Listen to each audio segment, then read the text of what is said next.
जितनी भी कानून के हिसाब से काम करने वाली स्वतंत्र संस्थाएं हैं वो अपना काम करती है, और जहां कदाचार होगा, भ्रष्टाचार होगा, और जहां कानून के हिसाब से काम नहीं होगा, जनता की हकमारी होगी, और जहां सत्ता का दुरुपयोग करके, अपने पावर का दुरुपयोग करके इस प्रकार के आर्थिक अपराध किए जाएंगे तो वहाँ तो ईडी जाएगी ही। अब ईडी अपना काम कर रही है। अगर किसी को लगता है कि ईडी क्यों आ रही है, तो ईडी का जो काम है वह कर रही है और ईडी को अपना काम करेगी।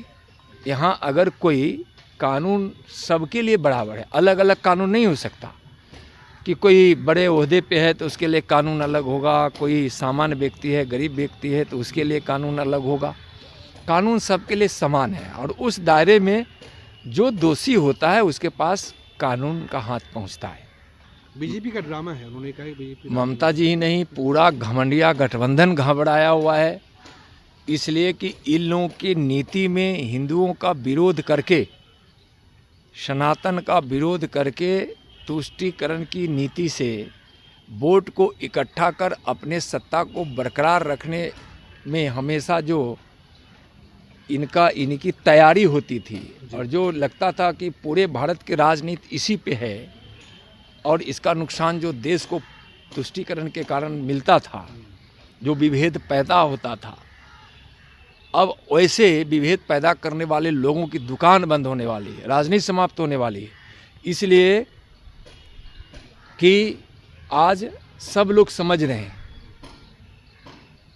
कि अब ऐसी राजनीति नहीं चलेगी जिसमें तुष्टीकरण की नीति होगी। और भगवान श्री राम का मंदिर बन रहा है, 22 जनवरी को माननीय प्रधानमंत्री आदरणीय नरेंद्र मोदी जी के द्वारा उसका उद्घाटन भी होगा। यह ऐसा काल है जिसको हम मोदी काल कहते हैं। मोदी काल में राम मंदिर भी बने, गरीबों का घर भी बना, शौचालय भी बने, यहाँ जितने सांस्कृतिक स्थल था, पौराणिक स्थल था, उसका पुनरुद्धार भी हुआ, यहाँ स्कूल भी खुले, शौचालय भी बने, अस्पताल भी खुले।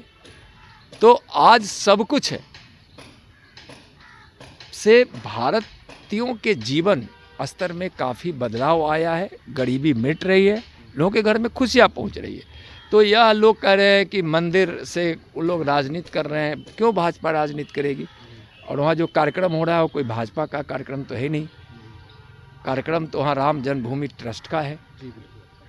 तो यह मोदी काल में इस देश के राष्ट्रीय और सांस्कृतिक जागरण का काल है। यह पूरे समाज के जो विष बोने वाला जितना भी अवयव है सबके समाप्ति का काल है।